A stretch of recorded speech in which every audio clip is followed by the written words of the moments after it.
तो हेलो साथियों, नमस्कार। स्वागत है आपका अपने चैनल सक्सेस जंक्शन एक कदम सफलता की ओर में। और हम लेकर के आ गए हैं आपके लिए आरपीएफ कांस्टेबल का 18 जनवरी 2019 शिफ्ट 2 का एग्ज़ाम।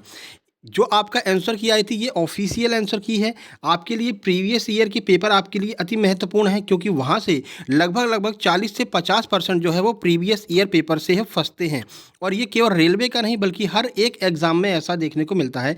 तो आपको जितने भी प्रीवियस ईयर के पेपर हैं, चाहे वो आरपीएफ एसआई हो, चाहे वो आपका आरपीएफ कांस्टेबल हो, इन दोनों के प्रीवियस ईयर के पेपर आपको लगा लेने हैं। अब अगर आप प्रीवियस ईयर के लिए कोई बुक लेने जाते हैं तो लगभग 150 से लेकर के 200 के बीच में आपको यही प्रीवियस ईयर की जो है बुक आपको मिलेगी, ठीक है। उसमें भी पूरा डिटेल में जानकारी नहीं दी गई होगी, लेकिन हम आपको यहाँ पर हर एक प्रश्न के बारे में डिटेल में जानकारी देते हुए आगे बढ़ेंगे, जिससे इससे रिलेटेड अगर इस एग्जाम में कोई प्रश्न पूछा जाए तो वो भी आप आसानी से सॉल्व कर सकें। तो चलिए शुरुआत करते हैं। वीडियो को लाइक करके चैनल को सब्सक्राइब कर लीजिए। 18 जनवरी 2019 शिफ्ट 2 का एग्जाम एनालिसिस हम आपके लिए लेकर के आ गए हैं। इसके बाद में 17 जनवरी का जो आपका 2 शिफ्ट में हुआ था, पहली और थर्ड शिफ्ट में, उसका पेपर लेकर के आएंगे। उसके बाद में लगभग हम सारे पेपर आपके यहाँ पर करा देने वाले हैं, आरपीएफ कांस्टेबल और आरपीएफ एसआई दोनों का। चलिए शुरुआत करते हैं। आइए देखते हैं पहला प्रश्न। उससे पहले वीडियो को लाइक करके चैनल को सब्सक्राइब जरूर कर लीजिए, जिससे कि सारी वीडियो सही समय पर आपके पास में आ सके।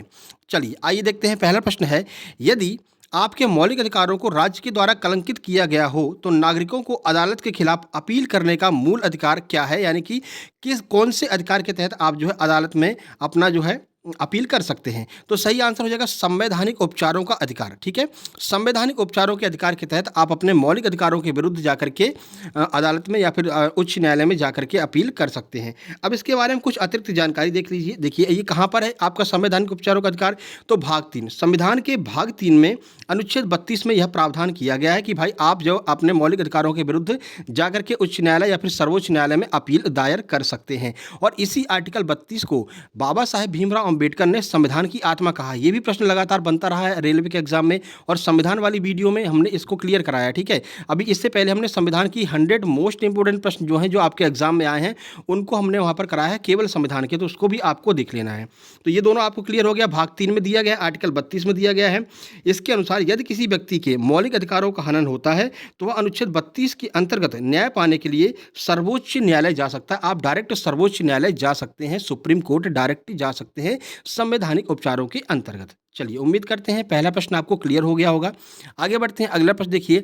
अगला प्रश्न है, टेबल टेनिस ओलंपिक को ओलंपिक खेलों के रूप में कब मान्यता प्राप्त की गई थी? कब टेबल टेनिस को ओलंपिक खेलों में जोड़ा गया था? तो सही आंसर आपका हो जाएगा ऑप्शन नंबर बी, 1988 में टेबल टेनिस को जो है यहाँ पर मान्यता दी गई थी ओलंपिक खेलों में।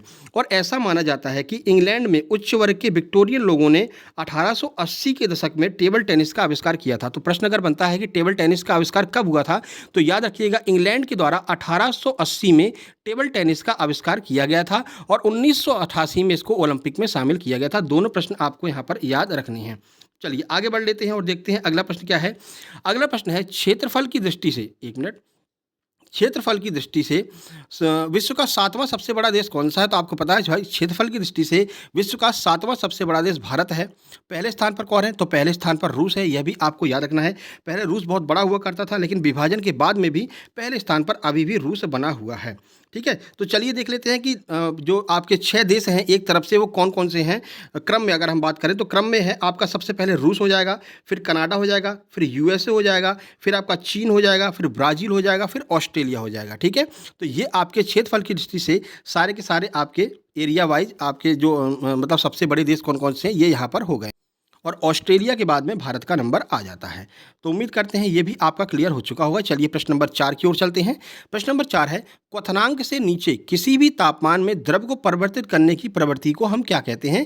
अगर आप क्वथनांक से नीचे जो है किसी भी द्रव को परिवर्तित करते हैं तो इस प्रवृत्ति को हम वाष्पीकरण कहते हैं। क्या कहते हैं? वाष्पीकरण कहते हैं। वाष्पीकरण, देखिए वाष्पीकरण क्या होता है। देखिए कभी कभी आपने देखा होगा कि जो आपका जल है, जो आपका जल है वो गैस में परिवर्तित हो जाए तो ऐसी क्रिया को हम वाष्पीकरण कहते हैं, ठीक है ना। जो आपका जल है, जो तरल है, वो गैस में परिवर्तित हो जाए, या आपका तरल बह रहा है और ये गैस में परिवर्तित हो जाए तो इस क्रिया को हम वाष्पीकरण कहते हैं। यह आपको याद रखना है। चलिए आगे बढ़ते हैं। प्रश्न नंबर 5 देखते हैं। प्रश्न नंबर 5 है, लाहौर कांग्रेस अधिवेशन के अध्यक्ष कौन थे? जब लाहौर में कांग्रेस का अधिवेशन हुआ था उस समय भारतीय राष्ट्रीय कांग्रेस के अध्यक्ष कौन थे? तो उसके अध्यक्ष कौन थे? तो उस समय जवाहरलाल नेहरू भारतीय राष्ट्रीय कांग्रेस के अध्यक्ष थे। जब लाहौर में यह अधिवेशन हुआ था। कब हुआ था? तो 1929 में। कब? 1929 में लाहौर में यह अधिवेशन हुआ था, जिसके अध्यक्ष जवाहरलाल नेहरू थे और इन्होंने इसी अधिवेशन में पूर्ण स्वराज की घोषणा पत्र जारी किया था कि भाई अब हमको पूर्ण स्वराज चाहिए। ठीक है ना? चलिए आगे बढ़ते हैं और अगला प्रश्न देख लेते हैं। प्रश्न नंबर 6 देखिए, निम्नलिखित में से किस राज्य में सबसे लंबी तट रेखा मिलती है? सबसे लंबी तट रेखा वाला राज्य कौन सा है? ये कई बार प्रश्न आपके एग्जाम में पूछा गया है, तो याद रखिए सबसे लंबी तट रेखा वाला राज्य कौन सा है? गुजरात। कौन सा? गुजरात। भाई वही मोदी जी वाला जो गुजरात है वो सबसे लंबी तट रेखा रखने वाला है। दूसरे स्थान पर आंध्र प्रदेश आ जाएगा, ये भी आपको याद रखना है। पहले स्थान पर गुजरात है और दूसरे स्थान पर आंध्र प्रदेश है। चलिए आगे बढ़ते हैं। अगला प्रश्न है प्रश्न नंबर 7 देखिए, निम्नलिखित में से किसने माउंट आबू पर जैन मंदिर का निर्माण करवाया था? जो माउंट आबू में जैन मंदिर बना हुआ राजस्थान में, उसका निर्माण किसने कराया था? तो बिमल शाह ने। किसने? बिमल शाह ने माउंट आबू जो मंदिर है इसका निर्माण करवाया था। कब करवाया था? तो 11वीं से लेकर के 13वीं शताब्दी के मध्य में इसका निर्माण कराया गया था।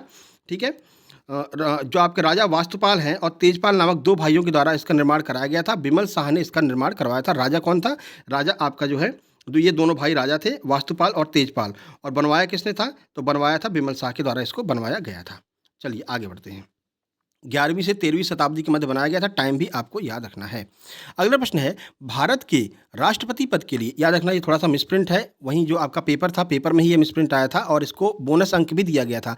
अगर किसी भी प्रश्न में मिसप्रिंट होता है तो बोनस अंक दिया जाता है। यहाँ पर आपसे पूछा गया था कि राष्ट्रपति की आयु कितनी होती है? तो राष्ट्रपति अगर आपको बनना है तो आपकी आयु 35 वर्ष होनी चाहिए। कितनी? 35 ईयर आपकी एज होनी चाहिए अगर आपको राष्ट्रपति का चुनाव लड़ना है तो।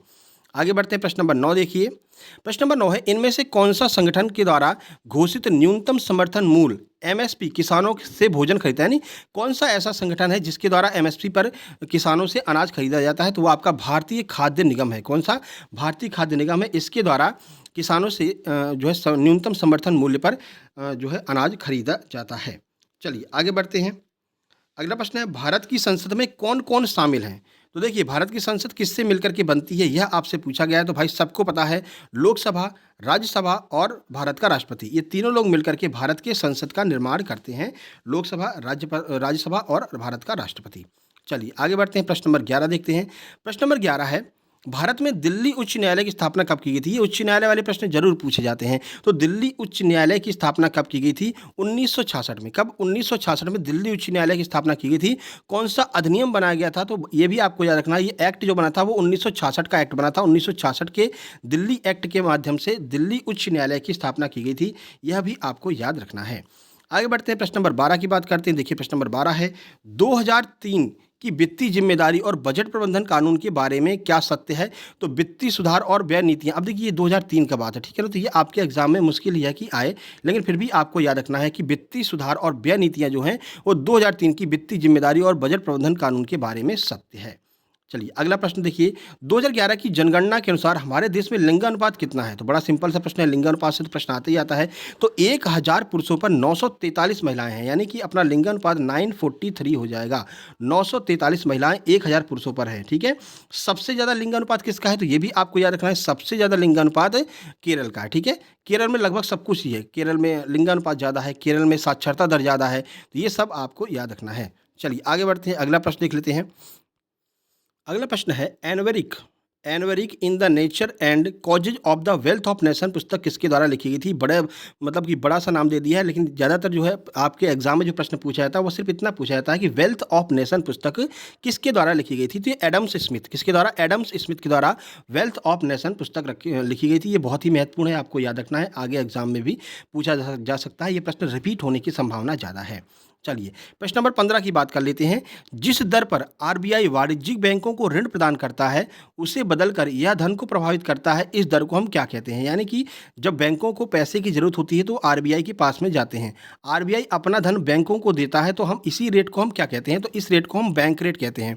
और इसी के द्वारा आरबीआई महंगाई को कंट्रोल करता है। सर महंगाई को कैसे कंट्रोल कर लेता है? तो आइए वो भी बता दें। देखिए मान लीजिए आरबीआई के पास बैंक गया पैसा लेने के लिए, ठीक है, बैंक गया पैसा लेने के लिए।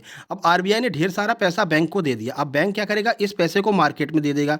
ठीक है, तो अब मार्केट में पैसा ज़्यादा आ गया तो लोगों के पास में पैसा ज़्यादा है तो महंगाई बढ़ जाएगी, क्योंकि वही एक पार्ले जी जो आप 5 रुपये का खरीद रहे थे, अब आपके पास में बहुत सारा पैसा है, तो इस पार्ले जी के लिए आप 10 रुपये खर्च कर सकते हैं, 15 रुपये भी देने को तैयार है।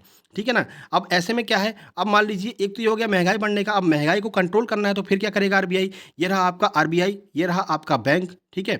बैंक गया आरबीआई के पास में कि भाई पैसा दे दो, आरबीआई ने मना कर दिया नहीं, हम पैसा आपको नहीं देंगे। साथ ही साथ में जो बैंक रेट है उसको बढ़ा देता है, बैंक रेट को बढ़ा देता है तो बैंक भी पैसा लेना बंद कर देते हैं आरबीआई से।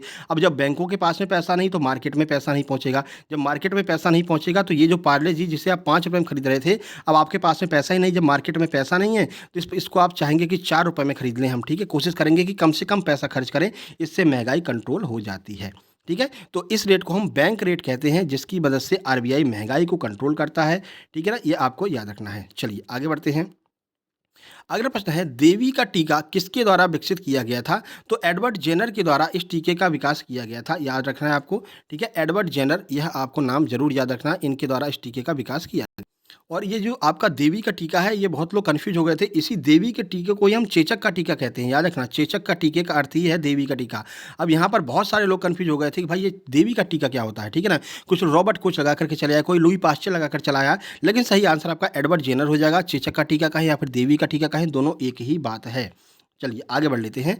अगला है पाक जल डमरूबंद श्रीलंका को किससे अलग करता है? सबको पता भाई पाक जल डमरूबंद जो है वो भारत, इंडिया और श्रीलंका के बीच में जो आपका जल वाला स्तर है इसको अलग करता है। यानी भारत और श्रीलंका के बीच में जो यहाँ पर बाउंड्री लाइन है वो आपकी पाक जल डमरूबंद के नाम से जानी जाती है। बहुत से लोग यहाँ पर कन्फ्यूज हो जाते हैं, पाक लगा हुआ यानी पाकिस्तान होगा, लेकिन ध्यान रखना पाकिस्तान और भारत के बीच में जो सीमा रेखा है उसे हम रेड क्लिफ लाइन कहते हैं, और भारत और श्रीलंका के बीच में जो है उसे हम पाक जल डमरू मध्य कहते हैं। भारत और चीन के मध्य में जो सीमा रेखा है उसे हम क्या कहते हैं, ये आपको कमेंट बॉक्स में अभी कमेंट करके तुरंत कमेंट कर देना, तुरंत कमेंट करके आपको बताना है, ठीक है? चलिए आगे बढ़ लेते हैं। वीडियो को लाइक नहीं किया भाई, वीडियो को लाइक कर दीजिए, और चैनल पर पहली बार आए हैं तो सब्सक्राइब जरूर कर लेना है। 1944 में इनमें से किसने गांधीवादी योजना बनाई थी? तो श्री नारायण अग्रवाल जो हैं इनके द्वारा गांधीवादी योजना बनाई गई थी 1944 में, याद रखना है आपको। श्री नारायण अग्रवाल के द्वारा 1944 में गांधीवादी योजना की शुरुआत की गई थी, और ये गांधीवादी विचारों से प्रेरित थे, इसलिए इन्होंने इस योजना की शुरुआत की थी।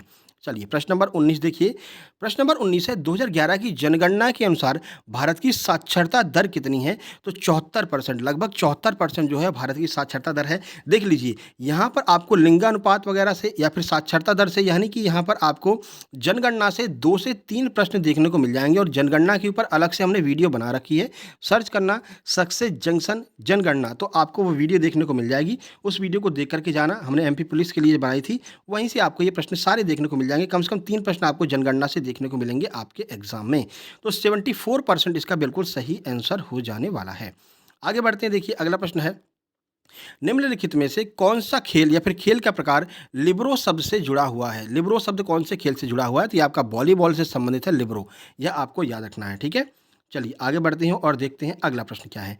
प्रोजेक्ट टाइगर कब शुरू किया गया था? बड़ा सिंपल सा प्रश्न आपका पूछा गया है। तो 1973 में, 1973 में प्रोजेक्ट टाइगर की शुरुआत की गई थी, यह भी आपको याद रखना है, यह आपके आगे एग्जाम में पूछा जाएगा, ठीक है? वर्तमान में बात करें तो वर्तमान में भारत में कुल 53 टाइगर रिजर्व हैं। मध्य प्रदेश को टाइगर स्टेट कहा जाता है, ये भी आपको याद रखना है, क्योंकि यह प्रश्न भी आपका बन सकता है। और अगर हम टोटल बात करें तो 3167 बाघ जो है वो वर्तमान में भारत में हैं, ये भी आपको याद रखना है। चलिए आगे बढ़ लेते हैं। बंगाल का विभाजन कब हुआ था? तो ये बहुत बड़ा सिंपल सा प्रश्न है। 1905 में बंगाल का विभाजन किया गया था, और इसी दिन को जो है राखी दिवस के रूप में मनाया गया था बंगाल के लोगों के द्वारा। उन्होंने कहा था भाई तुम भले विभाजन कर दो, हम विभाजन ये नहीं मानेंगे। तो घोषणा कब की गई थी? घोषणा की गई थी 19 जुलाई 1905 को इसकी घोषणा की गई थी कि भाई बंगाल का अब विभाजन हो जाएगा, ठीक है? और 16 अक्टूबर 1905 से यह विभाजन प्रभावी हो जाएगा, ऐसा वहाँ पर कहा गया था कि 16 अक्टूबर 1905 से ये विभाजन जो है वो प्रभावी हो जाएगा। घोषणा कब की गई थी? घोषणा की गई थी 19 जुलाई को, और बोला गया था कि ये जो विभाजन है वो 16 अक्टूबर से प्रभावी हो जाएगा। ये दोनों डेट आपको याद रखनी है, क्योंकि ये डेट आपसे पूछ लिया जाता है। और इसका विभाजन किसके द्वारा किया गया था? आपको पता है लॉर्ड कर्जन के द्वारा यह विभाजन किया गया था। अगला प्रश्न देख लेते हैं। अगला प्रश्न है आपका कि परमाणु संरचना पर काम करने के लिए 1922 में किसको नोबेल पुरस्कार नहीं दिया गया था? तो नील्स बोर को नोबेल पुरस्कार नहीं दिया गया था 1922 में, बाकी इन तीनों लोगों को 1922 में जो है आपका नोबेल पुरस्कार दिया गया था, ये भी आपको याद रखना है। चलिए आगे बढ़ लेते हैं। अगला प्रश्न है प्रश्न नंबर 24। भारत द्वारा प्रेषित पहला सक्रिय उपग्रह कौन सा है, यानी भारत के द्वारा पहला सक्रिय उपग्रह कौन सा प्रेषित किया गया था? तो आर्यभट्ट जो है, आर्यभट्ट उपग्रह पहली बार भारत के द्वारा प्रेषित किया गया था। कब किया गया था ये भी आपको याद रखना है। तो भाई 19 अप्रैल 1975 को, कब? 19 अप्रैल 1975 को इसको प्रेषित किया गया था। ये डेट भी आपको याद रखनी है क्योंकि कभी कभी जो है इसका डेट पूछ लिया जाता है। चलिए आगे बढ़ लेते हैं। देखिए प्रश्न नंबर 25, निम्नलिखित में से कौन मस्कुलोटस्ट्रल RER की सतह से जुड़ा हुआ है? तो ये आपका राइबोसोम हो जाएगा। कौन सा? राइबोसोम हो जाएगा जो RER की सतह से जुड़ा होता है। ठीक है, इसे हम क्या कहते हैं? इसे हम खुरदरी अंतःप्रदवी जालिका भी कहते हैं। साइंस का प्रश्न है, साइंस का प्रश्न है, ठीक है, याद रखना। इसको हम खुरदरी अंतःप्रदवी जालिका कहते हैं। ठीक है ना, अब ये लिखना इतना पॉसिबल नहीं है। खुरदरी, अब समझ लीजिए आप कि खुरदरी अंतःप्रदवी जालिका इसको कहते हैं। ठीक है, यह जो है राइबोसोम की सतह से जुड़ा होता है। राइबोसोम का जो मुख्य कार्य है वो प्रोटीन का संश्लेषण करना होता है। ये भी आपको याद रखना। ये जो राइबोसोम है इसका मुख्य कार्य क्या है? तो प्रोटीन का संश्लेषण करने का कार्य जो है वो मुख्य कार्य राइबोसोम का होता है, प्रोटीन का संश्लेषण करना। आगे बढ़ लेते हैं। प्रश्न नंबर 24, इनमें से कौन सा सविनय अवज्ञा आंदोलन तमिलनाडु में आयोजित किया गया था? मतलब किसके द्वारा तमिलनाडु में सविनय अवज्ञा आंदोलन का नेतृत्व किया गया था? तो सी राजगोपालाचारी के द्वारा तमिलनाडु में सविनय अवज्ञा आंदोलन का आयोजन किया गया था। चलिए अगला प्रश्न है, किस देश को उगते हुए सूरज की भूमि कहा जाता है? तो जापान को। किसको? जापान को उगते हुए सूरज की भूमि कहा जाता है। ये आपके सीधे स्टैटिक वाले प्रश्न हैं, ये आपको जरूर याद रखना क्योंकि स्टैटिक के प्रश्न लगातार आपके एग्जाम में पूछे जाते रहते हैं। चलिए, भारत की सीमा जो है किन किन देशों से लगी हुई है? तो देखिए इनमें से कौन से देश के साथ में भारत की सीमा लगी हुई है, यानी इंडियन ज्योग्राफी से प्रश्न पूछा गया है। तो भाई इसमें से थोड़ी सी सीमा हमारी अफगानिस्तान के साथ में लगती है, बाकी तुर्कमेनिस्तान के साथ नहीं लगती, ताजिकिस्तान के साथ नहीं लगती, अजरबैजान के साथ में नहीं लगती है। केवल अफगानिस्तान के साथ में भारत की थोड़ी सी सीमा लगती है और सबसे कम जो सीमा रेखा है वो अफगानिस्तान के साथ में ही हमारी लगती है। अगला प्रश्न देखिए, आपातकालीन घोषणा शब्द किस आपातकाल की व्याख्या करता है? यानी अगर कोई आपसे कह रहा है भाई आपातकालीन घोषणा कर दी गई है तो कौन से आपातकाल की बात कर रहा है? तो वह राष्ट्रीय आपातकाल की बात कर रहा है। ठीक है, कौन से आपातकाल की बात कर रहा है? तो राष्ट्रीय आपातकाल की बात कर रहा है अगर यह मतलब बोला जाता है कि जो है आपातकालीन घोषणा कर दी गई है। चलिए, आपको ध्यान पता होगा पहले संविधान वाले वीडियो हमने आपको बताया था कि भारतीय संविधान के अनुच्छेद 352 में राष्ट्रीय आपातकाल का प्रावधान किया गया है।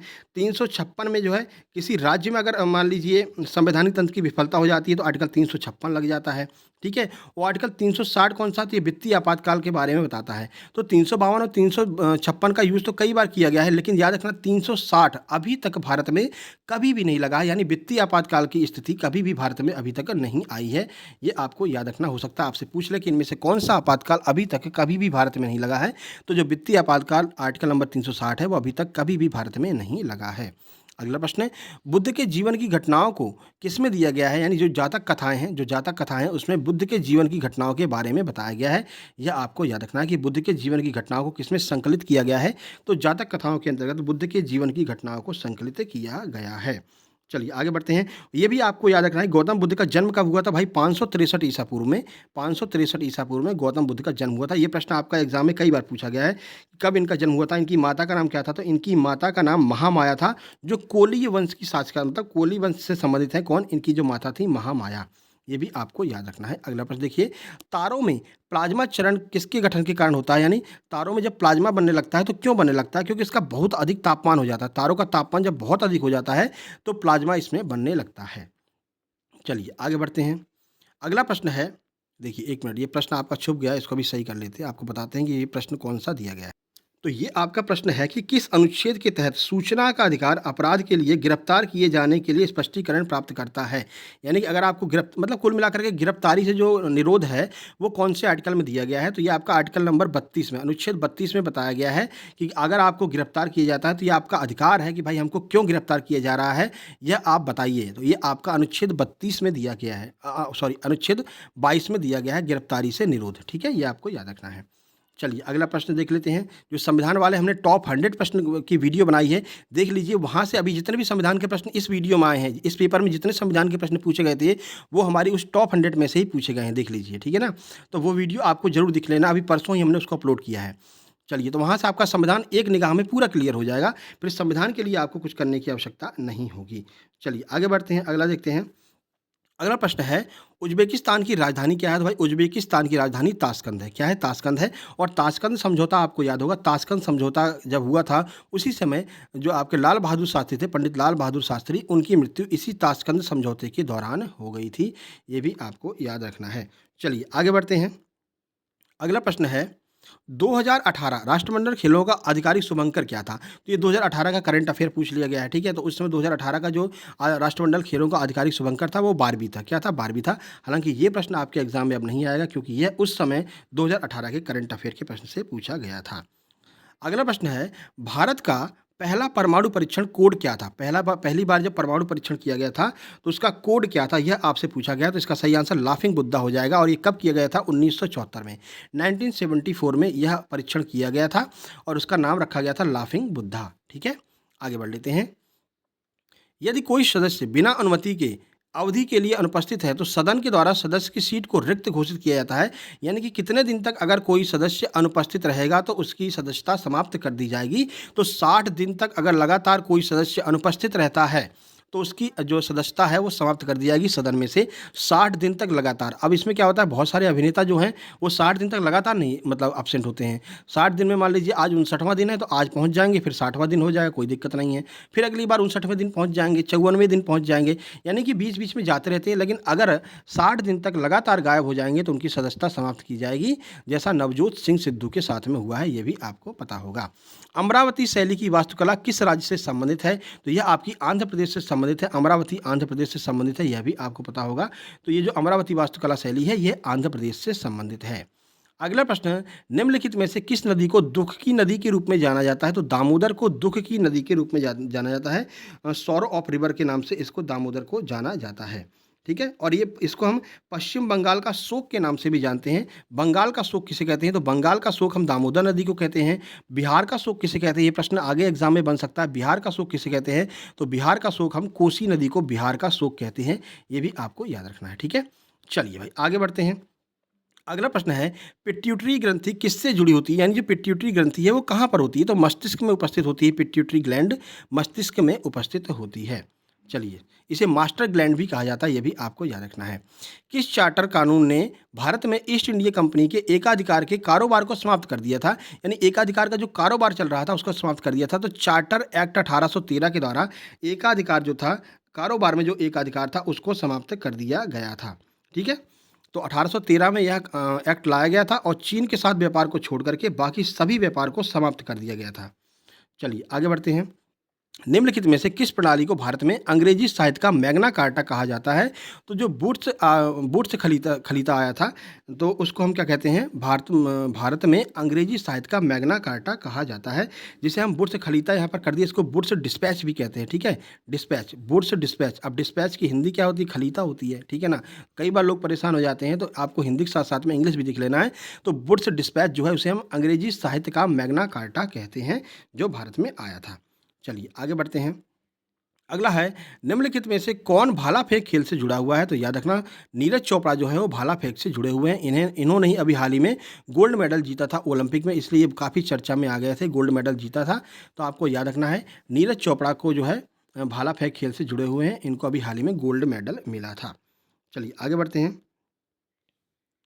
अगला प्रश्न है, आपातकाल के समय किस अनुच्छेद को निलंबित नहीं किया जा सकता है? कौन से ऐसे आर्टिकल हैं अगर आपातकाल भी लगा हुआ तब भी हम उनको निलंबित नहीं कर सकते हैं? तो अनुच्छेद 20 और अनुच्छेद 21 दो ऐसे आर्टिकल हैं जिनको हम आपातकाल के दौरान भी जो है मतलब निलंबित नहीं कर सकते हैं। अगला प्रश्न नंबर 44 है, सजावटी लिखावट के निर्माण की संरचना को क्या कहा जाता है? तो सजावटी लिखावट, आपसे कई बार आपके टीचर ने कहा होगा भाई सुलेख लिख करके दिखाइए, सुलेख लिख करके दिखाइए, मतलब कि अच्छी हैंड राइटिंग में एक पेज नकल लिख करके दिखाइए, तो उसे हम क्या कहते हैं? उसे हम सुलेख कहते हैं, जिसे हम सजावटी लिखावट के निर्माण की संरचना को सुलेख के नाम से जाना जाता है। चलिए आगे बढ़ते हैं। मानव आवाज़ मशीन में कितने वाद्य यंत्र होते हैं? तो मानव आवाज़ मशीन में 2 वाद्य यंत्र होते हैं। चलिए आगे बढ़ते हैं। देखिए, अगला प्रश्न है, निम्नलिखित में से कौन सा मूल भारतीय खेल है जो भारत में ही जिसका निर्माण हुआ है, जिसका भारत में ही आविष्कार हुआ है? तो खो खो एक ऐसा खेल है जो मूल रूप से भारतीय खेल है। बाकी आपके क्रिकेट आपका इंग्लैंड में है, जूडो, रग्बी, ये सब विदेशी खेल है। केवल खो खो जो है वो भारत में जो है इसका आविष्कार हुआ था, खो खो खेल का। जब किसी वस्तु को एक निश्चित ऊंचाई से स्वतंत्र रूप से छोड़ा जाता है तो उसकी ऊर्जा पर क्या प्रभाव पड़ता है? तो भाई इसकी ऊर्जा, संभावित ऊर्जा घटती है और गतिज ऊर्जा जो है वो बढ़ती रहती है। जैसे जैसे कोई वस्तु नीचे आती जाती है तो गतिज ऊर्जा जो होती है वो बढ़ती जाती है और जो संभावित ऊर्जा होती है वो उसकी घटती जाती है। चलिए आगे बढ़ते हैं। अब यहाँ पर एक बार फिर से प्रश्न छुप गया, चलिए प्रश्न आपको बता। प्रश्न है कि एक व्यक्ति जो संसद का सदस्य नहीं है, संसद का सदस्य नहीं है, वो अधिकतम कितने दिनों तक प्रधानमंत्री के पद पर रह सकता है? तो केवल 6 महीने तक वह प्रधानमंत्री के पद पर रह सकता है अगर वो संसद का सदस्य नहीं है तो। और जो आर्टिकल 75 है, अनुच्छेद 75 जो है वो आपका प्रधानमंत्री से संबंधित है, अनुच्छेद 75। चलिए आगे बढ़ते हैं, देखते हैं अगला प्रश्न क्या है। अगला प्रश्न है कि जिम्नास्टिक के पिता के रूप में किसे जाना जाता है? तो भाई जिम्नास्टिक के पिता के रूप में फ्रेडरिक लुडविग जॉन को जिम्नास्टिक के पिता के रूप में जाना जाता है। इन्होंने जिम्नास्टिक का आविष्कार किया था, इन्होंने इसकी शुरुआत की थी, फ्रेडरिक लुडविग जॉन। ठीक है। चलिए आखिरी प्रश्न है आपका जीएस का 50 नंबर का प्रश्न है। सभी प्रतिनिधियों को भारत सरकार के द्वारा संयुक्त रूप से चुना, प्रशासित, निर्देशित और निर्देशित किया गया है। यानी कि जितने भी आपके प्रशासनिक अधिकारी हैं उनको कौन से, मतलब किस उसमें स्थान पर रखा गया है, कहाँ पर इनके बारे में वर्णन किया गया? तो संसद के अंदर, संसद के अंतर्गत भारत के सभी प्रतिनिधियों को भारत सरकार के द्वारा संयुक्त रूप से चुना जाता है, प्रशासित किया जाता है, निर्देशित किया जाता है। ऐसा वर्णन कहाँ पर किया गया? तो संसद में इसका वर्णन किया गया है। तो ये आपके 50 प्रश्न जी के जीएस के हो गए हैं। इसके बाद में आपका शुरू हो रहा है मैथ और रीजनिंग। तो मैथ रीजनिंग को हम एक साथ में वीडियो बना देंगे। फिलहाल 50 प्रश्न आपके जी के जीएस के समाप्त होते हैं। इसके बाद में अगर हम मैथ रीजनिंग को इसमें शामिल करेंगे तो वीडियो काफ़ी लंबी हो जाएगी। तो ये आपका पार्ट 1 था। इसके बाद में पार्ट 2 हम लेकर के आएंगे जिसमें मैथ रीजनिंग को समाप्त करेंगे। उसके बाद में अगला जो आपका पेपर होगा वो आपका 18 जनवरी का जो आपका सेकंड शिफ्ट ये हो गया। 18 जनवरी का फर्स्ट शिफ्ट का पेपर कवर करेंगे और उसी में हम 17 जनवरी का फर्स्ट और थर्ड, इन तीनों शिफ्ट के पेपर एक साथ में कवर करेंगे। यानी कि अगली जो वीडियो आपकी आने वाली है उसमें 17 जनवरी के 2 पेपर होंगे और 18 जनवरी के 2 पेपर एक साथ में आपको देखने को मिलने वाले हैं, जी के जीएस के सभी प्रश्न। उसके बाद में आपका मैथ और रीजनिंग की भी एक वीडियो हम लेकर के आएंगे। ठीक है। तो ये वीडियो पसंद आ गई है, वीडियो को लाइक करके चैनल को सब्सक्राइब जरूर कर लेना, जिससे कि लगातार सारी वीडियो आपके पास में आती रहें और सारे आपके जितने भी आपके प्रैक्टिस पेपर हैं, जितने भी पेपर आपके यहाँ पर पूछे गए हैं, आपके एग्जाम में आए हैं, जितने भी पेपर हैं उन सब पेपर को सॉल्व कराएंगे रेलवे के। उसके बाद में आरपीएफ एसआई का पेपर भी हम सॉल्व कराएंगे डिटेल के साथ में। तो ये सारे पेपर आपके पास में पहुँच सके इसलिए वीडियो को लाइक करके चैनल को सब्सक्राइब कर लीजिए। जल्द ही मिलते हैं एक नई वीडियो में, तब तक के लिए नमस्कार, धन्यवाद।